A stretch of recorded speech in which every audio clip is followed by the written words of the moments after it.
What is up, WWE Universe, and welcome, wrestling fans, to my WWE show review on Tim Reynolds Show, as we're reviewing the Monday Night Raw from Portland, Oregon. And man, did we have one heck of a show, as it was kicked off with CM Punk coming out to address the WWE Universe and Drew McIntyre. Now, even though Drew wasn't there on the show today, we would see CM Punk make a huge statement after we found out last time that CM Punk was on Monday Night Raw that he would be left in a pool of his own blood. And then last week, we would see Drew McIntyre on Monday Night Raw being told that it is official from General Manager Adam Pearce that it will be CM Punk versus Drew McIntyre at Bad Blood, the premium live event in Hell in a Cell match. Wow, what a great match for this trilogy amongst these two. And we would see CM Punk address this in the middle of the ring as he would tell Drew McIntyre that the devil in his heart is ready for Hell in the Cell. And he would tell Drew McIntyre that he promises him multiple things, that he promises to make him bleed, and then he also promises that he is prepared to die in the middle of the ring, in the middle of Hell in the Cell, to take Drew McIntyre out. So Drew better be ready to try to kill and take out CM Punk. Wow, what a way to kick off Monday Night Raw, as CM Punk makes a huge statement before the big premium live event, Bad Blood for WWE. Wow, this trilogy match between him and Drew McIntyre could only end inside the Hell in the Cell, and it could be epic when this match rolls around. What a way to kick off Monday Night Raw. As we would see after this, we would be prepared for our first match of the night, which would be Sheamus taking on Pete Dunne. After these two have had some problems with each other over the last few weeks on Monday Night Raw, we would finally see them have a match after attacking one another in back-to-back weeks, using the shillelagh, and also just getting back at one another. We would finally see this one-on-one matchup, and what a good back-and-forth matchup we would have in this one. After Pete Dunne, near the end of the match, tried to use the shillelagh in the match, we would see Sheamus grab it from him and go to use it, but the ref would grab the shillelagh from him, and that's when Pete Dunne would take advantage by using a cricket bat to hit Sheamus in the head in this matchup, and that would cause Sheamus to be knocked out, and Pete Dunne would take advantage and get the victory in this one over Sheamus. Wow, what a way to kick off Monday Night Raw's first match of the night, as Sheamus ends up losing to Pete Dunne in this one, as Pete Dunne finally gets back at his former mentor after weeks and weeks of these two battling out against one another.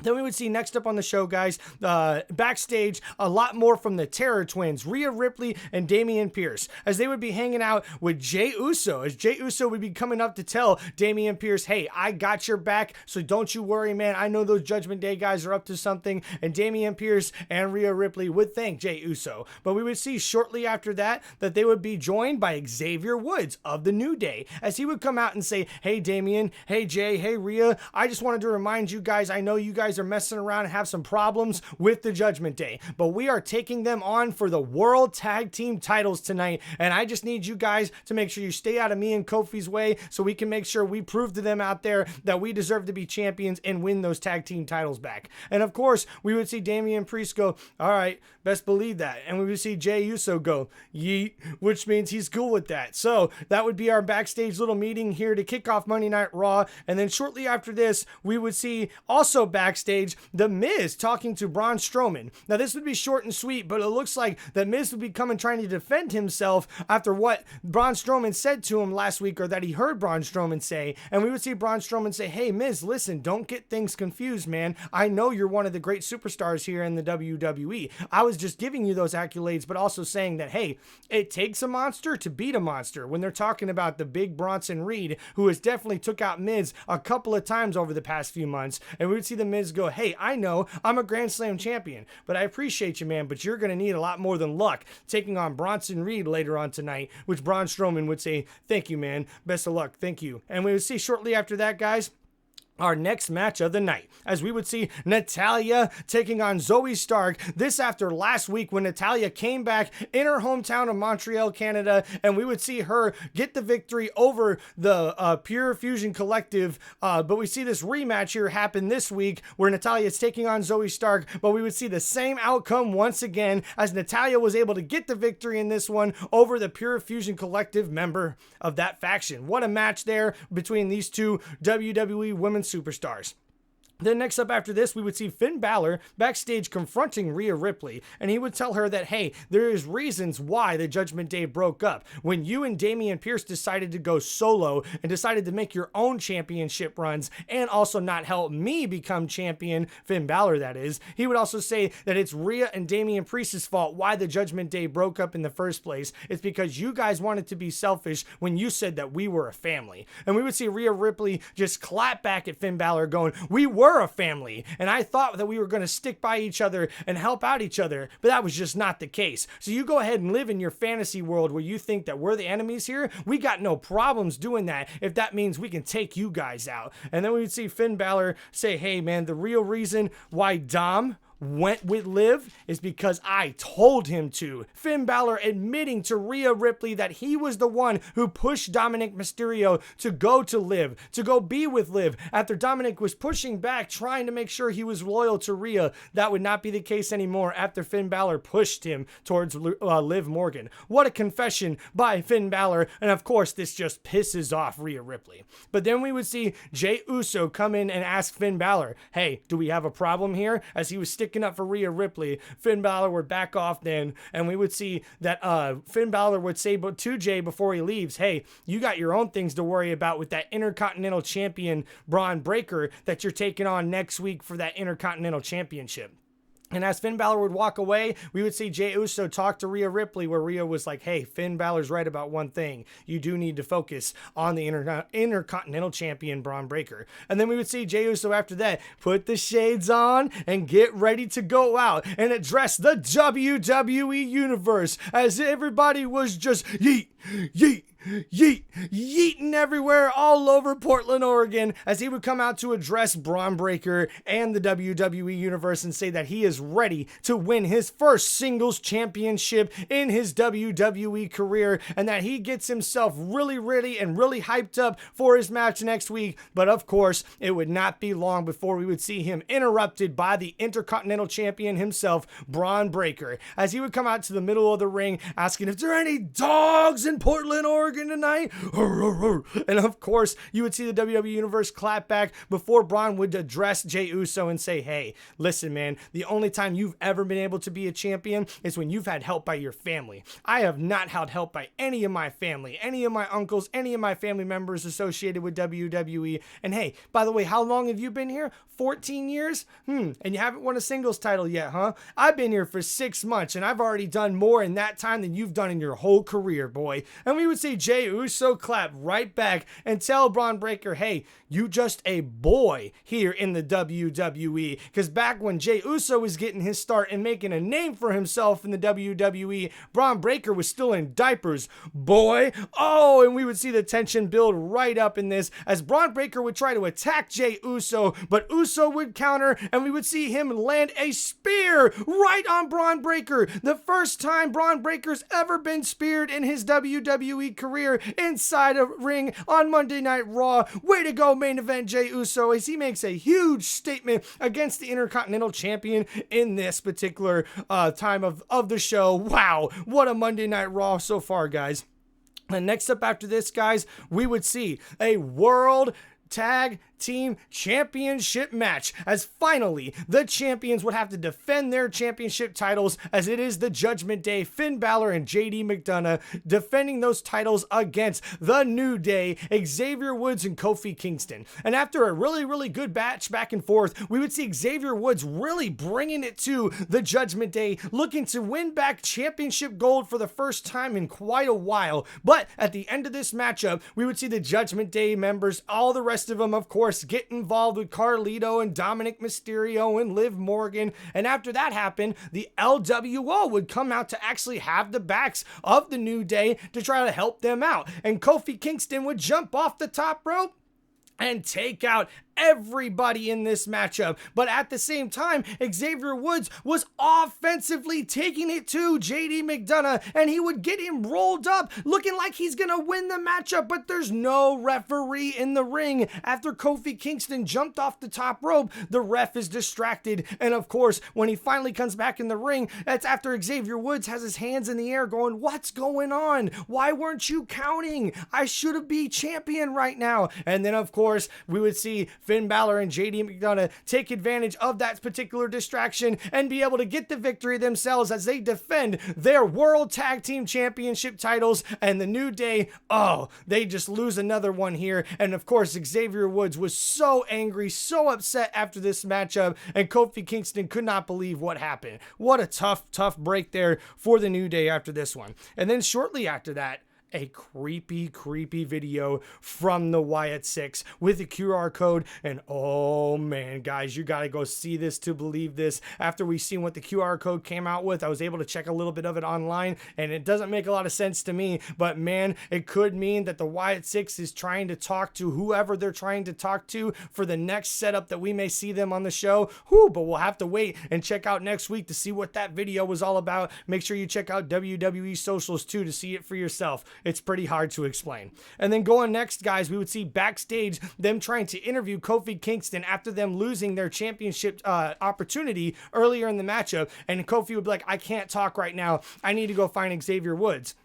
And of course, Xavier Woods would be confronting LWO of all people, saying, guys, you cost me the match. You cost me a title opportunity, me and Kofi. And Kofi would go and defend LWO and push Xavier off of him and say, hey, man, you need to chill out. And we would see him dap up LWO, and Xavier Woods would be like, what is your issue, dude? What is going on? Why can't we win? Why can't we get on the same page? And of course, Kofi, trying to just calm down Xavier Woods, would say, hey, man, the reason is we need to have those guys to have our backs when you're dealing with the Judgment Day. And he goes, are you kidding me? You mean we can't do it on our own? Is that what you think? You think I can't win it with you? Is that what you're saying? And he goes, no, man, we don't have Big E. And of course, this just sets Xavier Woods off, saying, are you kidding me? Do you not believe in us? And tell me this, how come LWO knows the plan? You told them, but your own tag team partner, your own friend, doesn't know what the plan is in the match. Kofi, you gotta be kidding me, man. You've been leaving me hanging for months now. I can't believe it. And Xavier Woods would walk off, and Kofi Kingston stands there all befuddled, all confused.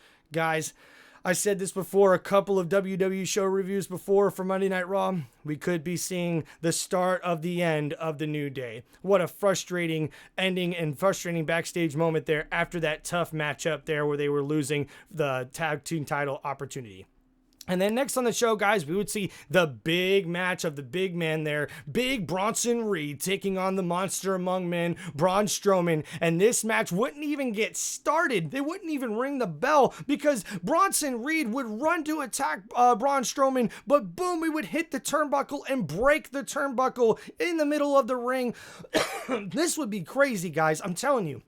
This would lead to one of those old school type WWE fights that we would see after. This was not even an official match. These two would just go after one another, beating one another. We would see then Bronson Reed grab a fan and throw him at Bronson Reed. Never have we seen this before. Then, of course, Braun Strowman would answer after Bronson Reed throws a fan at him.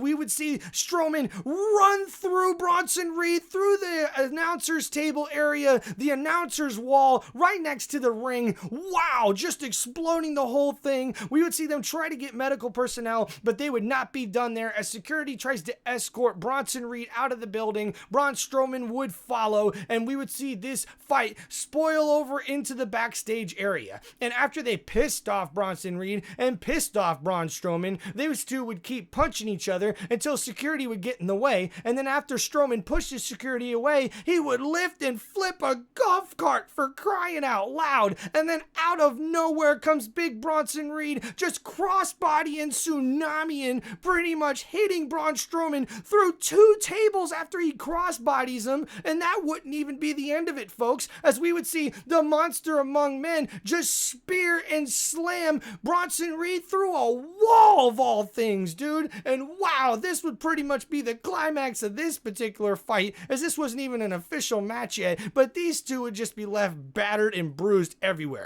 And after this matchup, we would see General Manager Adam Pearce backstage trying to get a hold of everything, but then Ludwig Kaiser would come in and talking to general manager Adam Pearce about how Sami Zayn doesn't deserve an opportunity whatsoever for the World Heavyweight Championship, and asking who Gunther's next opponent's going to be. And Adam Pearce would defend Sami Zayn, saying, well, I just told him he's got time to go out to the ring to explain his side of things, because I think he's a real championship contender. And of course, we would see up next Sami Zayn coming out to address the WWE Universe. And as he was doing that, he would talk about what happened last week, where him and his Canadian hero, his lifelong fan, Bret Hart, he stood by his side, and he reminding him of why he loves this sport and why he wants to be one of the best WWE superstars, and why he himself wants to be a Canadian hero by winning the World Heavyweight Championship. Sami Zayn says he must win the World Heavyweight Championship, and he thinks Gunther is a coward and scared because he will not face him for the title. And then we would see Ludwig Kaiser come out to confront Sami Zayn after these comments, and he would say that Sami Zayn doesn't deserve a title shot against the World Heavyweight Champion Gunther, but he would also say that you are lucky that you won at WrestleMania, and miracles only happen once. So you walk away with that, because the Gunther is actually doing you a favor and helping you out, and you will never get a championship opportunity against him for the World Heavyweight title. And then we would see Sami Zayn kind of clap back at Ludwig, saying, hey, you know, Gunther doesn't need you to come out and talk for him, so why don't you grow a pair and talk for yourself? If you want to come out here and say something to my face, then say something. Let's go. And then of course Ludwig would go to say something before Gunther would come out to the ring and interrupt once again, pretty much stating to Sami Zayn why he doesn't deserve a title shot. And this after we would see a little bit of controversy between him and Ludwig, as we see Gunther look at him and say, first, do you have something to say to me? And after he didn't really say anything, we would see Ludwig actually pull up the mic to go to say something, but it would actually be all a ploy, as he would hit Sami Zayn, attacking him as they make a huge statement once again on Monday Night Raw, beating down Sami Zayn. But as Gunther went to leave, Ludwig would go ahead and try to play a little bit and attack Sami Zayn some more, but that would backfire after Sami Zayn counters and delivers a Hulula kick to Kaiser and makes a statement for himself, really trying to get that World Heavyweight Championship opportunity for himself. Wow, Monday Night Raw is only getting started here, folks, after this one.